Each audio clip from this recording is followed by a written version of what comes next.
Hello and welcome to this edition of More Than Books. We have a lot of catching up to do. We had the Phoenix Freerunning Academy for a parkour program that demonstrated how to do all those cool moves you see in the movies safely. We also had a series of fall gardening and nature programs, beginning with Jim Nash, Oakland County Resources Manager, touching on gardening as environmental stewardship. Other sessions included how gardening has changed over the years and how to safely forage for plants in the wild. More than 350 people attended our first fall family book fair. A number of local Metro Detroit authors were at the library for our patrons to meet.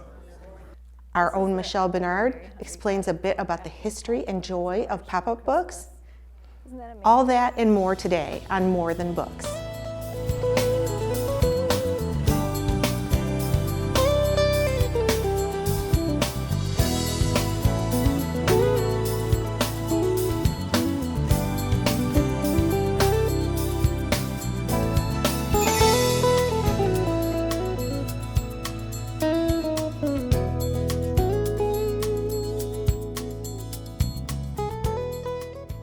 Phoenix Freerunning Academy is based out of Livonia.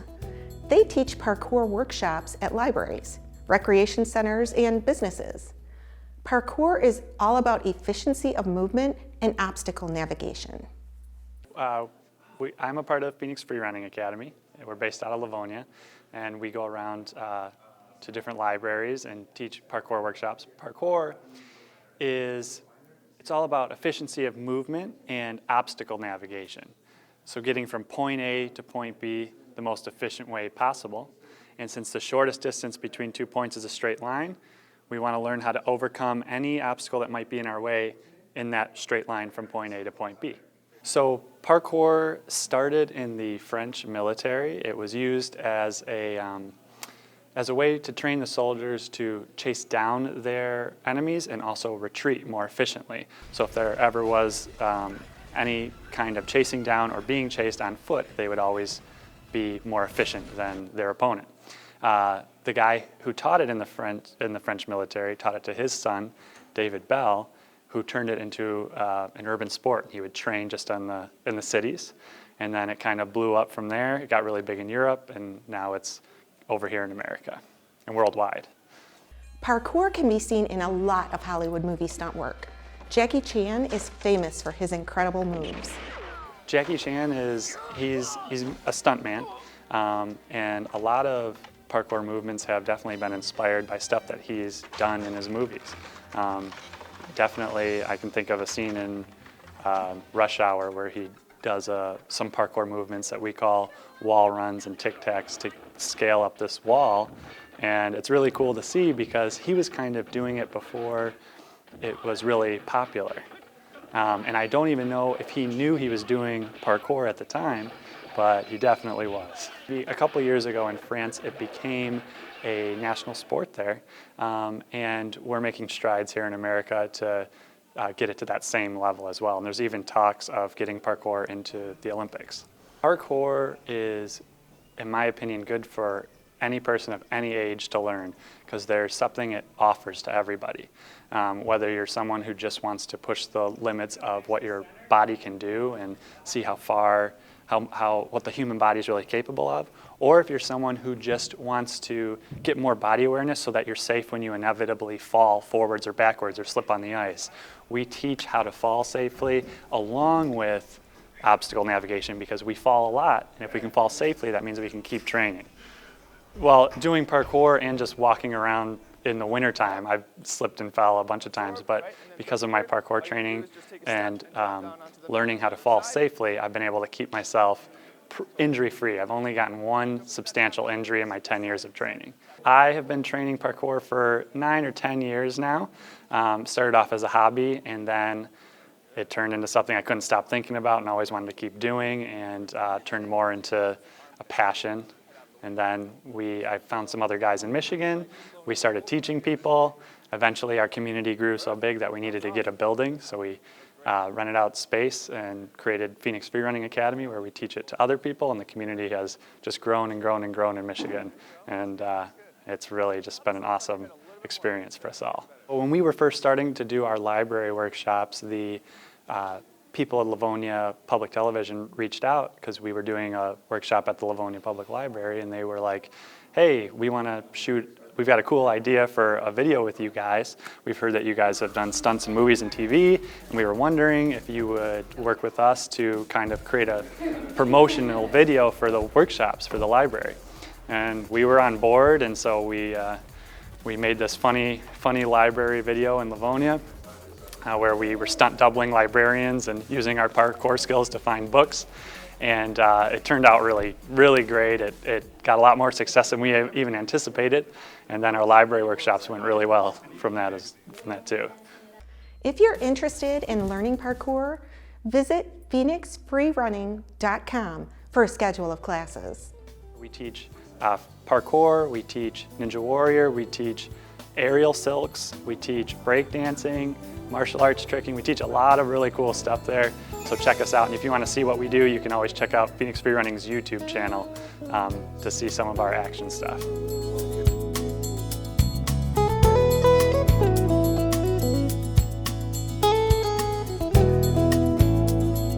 The Garden Guru presented a series of fall gardening workshops, beginning with Oakland County Resources Manager Jim Nash, who talked about water resources, water quality, and green infrastructure. My name's Jim Nash. I'm the Oakland County Water Resource Commissioner. I've been in this office since 2012.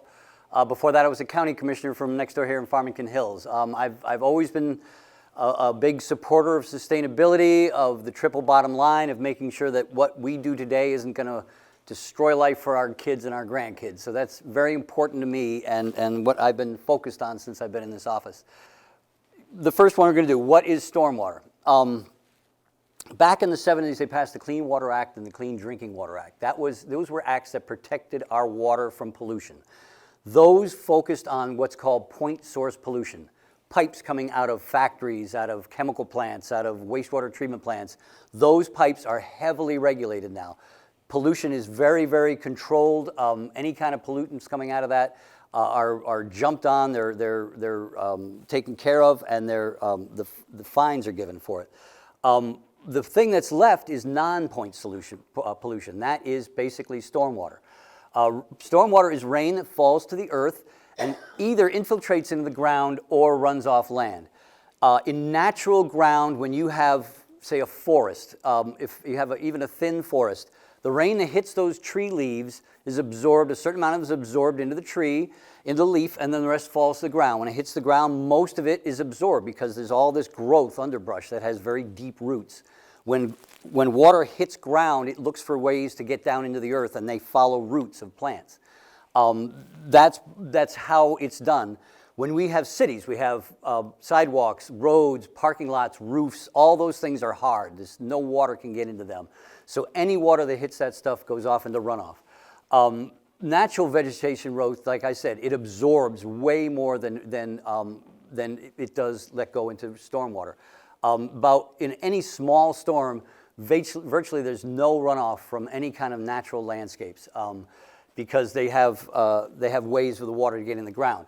Impervious surfaces, again, they can't absorb the water at all, so everything sheds off into the nearest storm drain.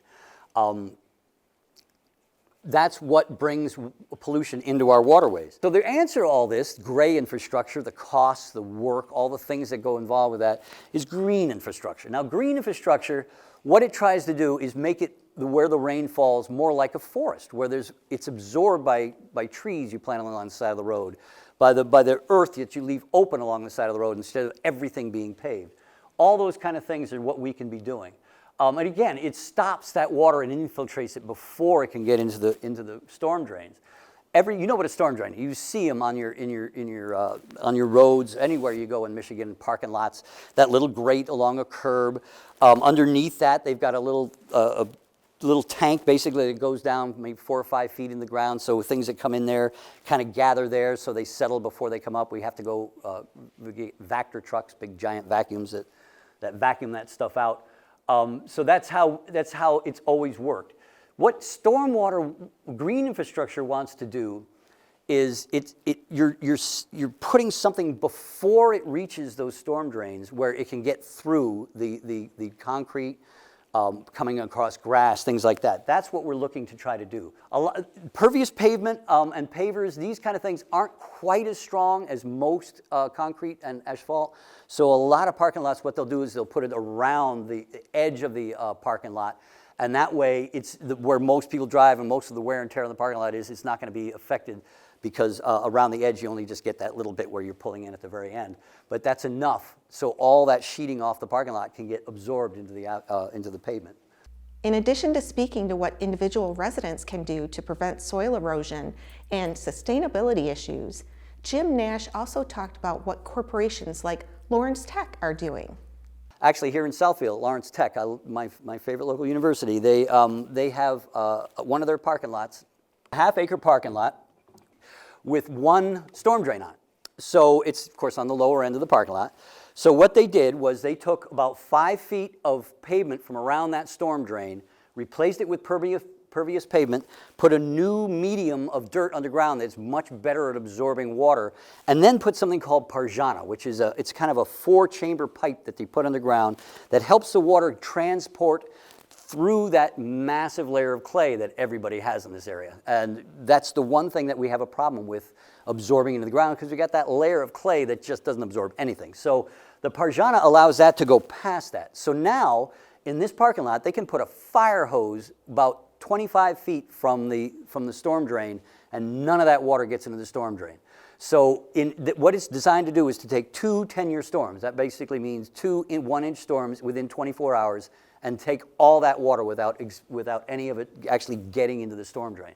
That's the kind of things that can be done in a very small area, especially in urban areas, that has a huge impact on what that runoff can be. For more information, go to pureoaklandwater.org, which is a nonprofit educational resource based here in Oakland County.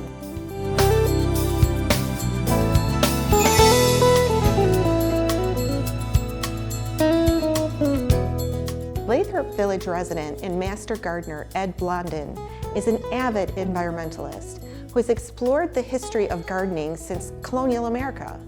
Ed was full of energy and facts. I tried to make it really fun. There's a lot of show and tell here. There's a lot of hands-on stuff that we're going to be doing. And I appreciate all of you having me tonight. Again, my name's Ed Blondin. I own a small landscape company. Does anyone here live in the Southfield, Lathrop Village area? Okay, there was a big tent, a big white tent on Southfield Road in Lathrop Village. That was a garden center that I worked at for a long time. So let's go right in. I want to bust some stereotypes and myths that we all have and we all learned back in middle school. And one of those is that when Columbus sailed the ocean blue in 1492, everybody got angry because they thought they were going to fall off the edge of the world, right? Well, that's untrue. Back in 330 BCE, before Common Era, Pythagoras already established that the Earth, along with all of the other planets that they could recognize, were round. Right. Any good seafaring man, or mostly men, unless you watch Pirates of the Caribbean, they knew the Earth was round. They weren't afraid of falling off the side of the Earth. Leif Erikson is the first European that we know, that is documented, that actually steps foot in North America. It is not Christopher Columbus, right? So he stays there, and he stays there for a while. Why do you think he stays there for a while, you guys? Oh, because it's nice. It's nice. It's cold, but it's not as cold as Greenland and Iceland, I'll tell you that. He stays there because grapes. And what does he call this new land? He calls it, is anyone here French or from Quebec? Quelque say like that or no? No? I'm not going to speak any more French because all of you had a blank look. He calls it Vinland. And the word in French in a lot of European languages is vin. It means wine. And he's like, this is great. We know that he got there because they were all blooming sometime in August, because that's when all of the wild grapes bloom in Newfoundland. Ed also had a number of food items on display and shared the history of how each item became food in our country. We have a bunch of foods right here. All right. And this is all part of the Columbia Exchange. This is what Christopher Columbus didn't realize he actually did. And I'm going to have you two on either side. We have the Americas on this side, and we have Eurasia, and that's a big continent, and Africa on this side. And I'm going to ask you to, whatever's split down the middle here, just say Eurasia or Africa, and I want you guys to call out what it is. All right? So here's some wine with some really crappy, and I know it. Eurasia. Yeah. You're right. It is Eurasia. All the grapes are from Eurasia. What about quinoa? Mayan. So that's Yes. New World. Absolutely, New World. What about cashews? What do you think? Let's see, New World or not? New World, Old World? They are New World, yes, the Americas. I had to write them down on the back in magic marker because I couldn't remember everything. Ed also spent time showing us various gardens and parks throughout history. Frederick Olmsted designed Central Park and Belle Isle. Hear what he had to say about this. Yeah, and then of course we go right to Frederick Olmsted, who takes everything even further. He believes that landscapes are meant to blend in with the environment. Very Frank Lloyd Wrightian. I don't know if anybody here is a fan. I am a huge fan. He also, aside from Central Park, did Belle Isle, and I love this quote. Conditions could not be more favorable to the breeding and nursing of mosquitoes. In this city, is the city justified, meaning Detroit, in allowing, not to say inviting, ignorant people and children to stray near this? And it goes on. He did not like Belle Isle. Ed works with homeowners and corporate clients. For more information, go to Hortulis Gardens on Facebook or call 248-798-2941.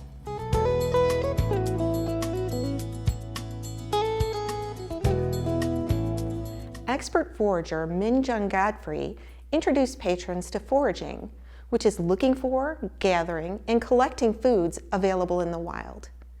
Min-Jung began foraging in South Korea, where she grew up. Good evening. My name is Min-Jung Godfrey. I run Will Forage for Food with my best friend Rachel Mifsud. So Mifsud is not my name, but that's my best friend's name. She made this beautiful presentation that I use for other presentations as well. So Will Forage for Food teaches people how to identify plants for edible, medicinal, or otherwise useful usages. And we host a variety of summer camps, like mushroom camps. We have largest Midwest summer gathering of foragers during June. It's coming up next year. Min-Jung explains how you can forage seasonally throughout the year and the medicinal value of some plants. So why do we forage, or why do I forage? I come from South Korea, so I grew up with a culture where everybody goes out foraging throughout the season. In the springtime, we go out forage shepherd's purse, mugwort, all other shoots and greens. A lot of things are ubiquitous, like dandelion, purslane. Purslane is more summer, but or lamb's quarter. So these things I grew up with, and summertime, not much, but in the fall time, I remember gathering persimmon, chestnut, and acorns, stuff like that. And when I came to the US 15 years ago, there was literally nobody doing what I was doing or anybody heard of it until I met her a few years ago. So at the time, I met my, at the time, boyfriend, now husband. We went out, and I recognized this. Oh, I know this, it's edible. And when I'm about to pick it, he was like, don't touch it, you're gonna get in trouble. That's the general attitude I got from other people as well. You may be surprised with some of the uses for something as simple as dandelions. Dandelion, of course, does anyone don't know dandelion? Great, so dandelion is a good beginner plant. The entire plant is edible. When the greens come out, during the springtime, the green tend to have milder taste before it gets bigger. So that's best time to gather them. And now is root season again. So if you can identify dandelion leaves, try the root. It should have a long tap root. Tap root is like carrot-like root. It's one long, thick root. But dandelion root is not vegetable. To me, at least, it's not vegetable. You can, on the other side, there's a root tea instruction. So that's what I would do. Wash it, slice it, roast it, and use it in a tea. Response to Minjung's talk has been positive. If you would like more information, you can go to willforageforfood.com. Librarian Jessie Cleary worked with Denise Hayes from Detroit City Bookstore, which focuses on African American authors, to arrange our first fall family book fair.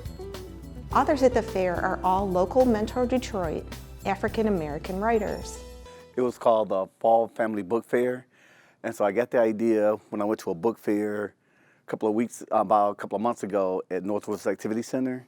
And I said, wow, this would be really great to do at the Southfield Public Library because, it'll bring a lot of authors in.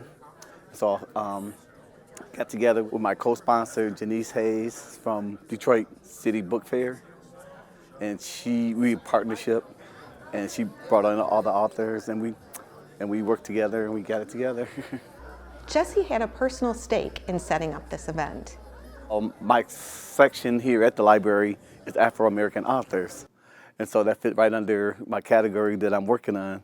So that's why I decided to do it, because I do all the Afro-American authors. I want to, promote literacy for the library and bring the whole family in, where you bring the kids, the parents, and a variety of everybody. That's my main purpose of doing it. Oh, I was very excited about it. We had over 350 people in the library between 11 o'clock to 4 o'clock that day. And it was my biggest program I ever did here, and I'm really looking forward to doing it next year, hopefully. Movable books include many techniques, including pop-ups and lift the flap, along with other types of three-dimensional transformational pages. Librarian Michelle Bernard demonstrates how our collection of movable pop-up books works.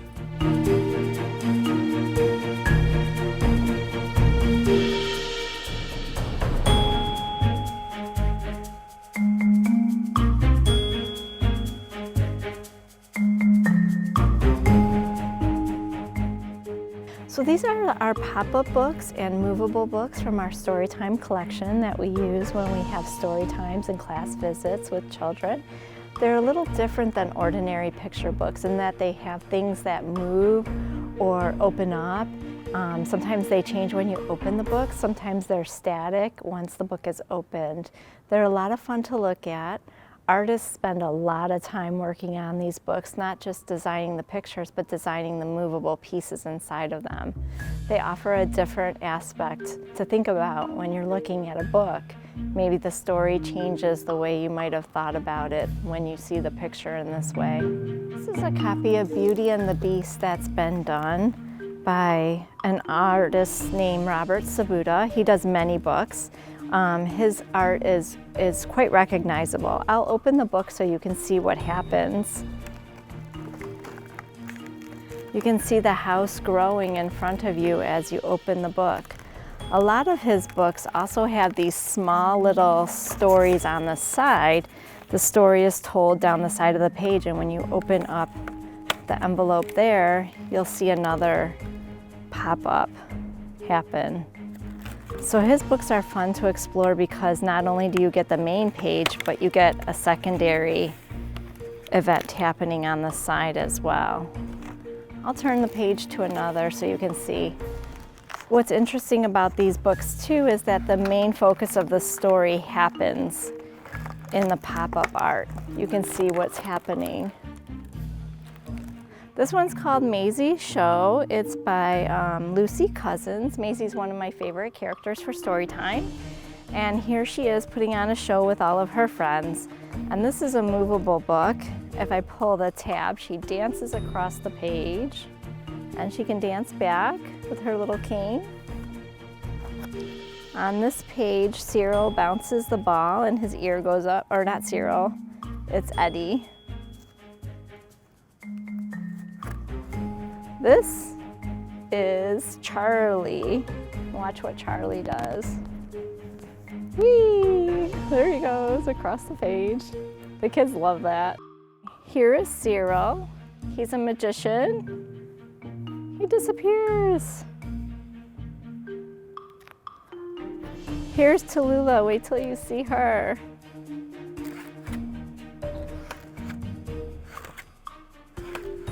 Isn't that amazing? And here they all are at the end of the show. Let's see if I can figure this one out.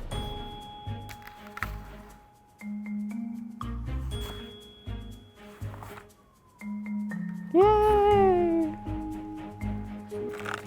So this one's fascinating because you can turn the book around and see different perspectives at the table.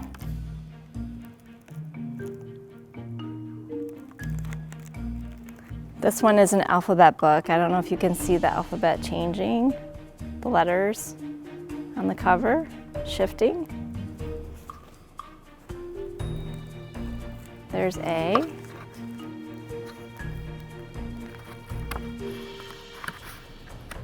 And B. And all the letters through the alphabet. So this one changes as I turn the page. So look closely. C turns to D. This one also shifts as I open the page.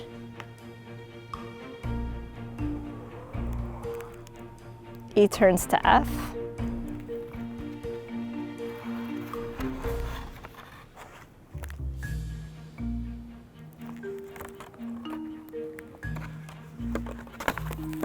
There's H, so that's just a sample there. Unfortunately, these books are really quite delicate and we're not able to have them out for the general public to check out from the library or even to really look at here in the library. They're a little more on the expensive side. We do like to showcase them, however. So right now we're doing a display of them in the Wow Wall and we hope that people will come and check it out. I plan to change the pages inside of the Wow Wall so you can see different pages during the days that they're up there. We encourage parents to consider purchasing them for kids. Maybe you want to put them on a top shelf for a little while and look at them as a family. Often there are holiday books that come up as pop-ups or that are movable books that the kids would really enjoy and love. And it gives you a way to think about books in a different manner. It's not just a flat picture on a page, it's storytelling in a new way. I'll show you one of my favorites from Storytime. It has nursery rhymes in it. All of the babies who come to my story time will recognize this and their parents. This one is Hey Diddle Diddle. The next page is Humpty Dumpty. He falls off the wall. The next page has I'm a Little Teapot. The next page is the Itsy Bitsy Spider. And the last page is Twinkle Twinkle Little Star. And even though the babies are small, they're between newborn and 18 months generally, although I encourage people to continue bringing their children if they enjoy baby story time. The babies' eyes explode, they pop out of their heads when they see these books because they're not expecting it either. They're not expecting movement like this. So it's really fun to show the babies these kinds of books. So this is the story of the Little Mermaid, and this is the first page. When you open up the book, you can see all the mer people floating around, and here she is down on the bottom. And this is another of those books where there's a couple of pages that you can turn on the bottom too, to see different things happening. Here are some little things that open up. It's just amazing. This artist took his time and did so much beautiful work.